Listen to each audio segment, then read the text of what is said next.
Анан баягы мисал катары айтып кетели. Мисалы сиз Кыргызстанда үй салдырып атсаңыз, Кыргызстанда биз мисалы сметасын чыгарабыз да, сметасын чыгарганда үйүңүз 100% стоимости миллион сом болсо, ошол 1 миллион сомдун бизде Кыргызстанда 70% бул курулуш материалдарына кетет дагы, 30 эле пайызы куруучулардын, мындайча айтканда, эмгек акысына кетет да.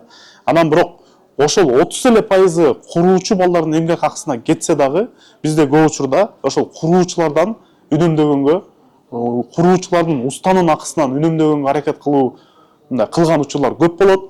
И ошол учурда сиз кымбат материалдарды алып келесиз, кымбат цемент алып келесиз, тонналап алып келесиз. Анан эгерде сизде башынан сметаңыз жок болсо, сизге куруу усталар, арзан иштеген усталар сизге айтышы мүмкүн, 5 мүшөк алып кел, 10 мүшөк алып кел, 20 мүшөк алып кел деп, аянда 30 мүшөк алып келесиз дагы. Ошол 30 мүшөгүңүз колдонулбай калып калат дагы. Сиз устадан үнөмдөгөн акчаңызды бирок кайра курулуш материалдарынан, мындайча айтканда, чыгымга дуушар болосуз.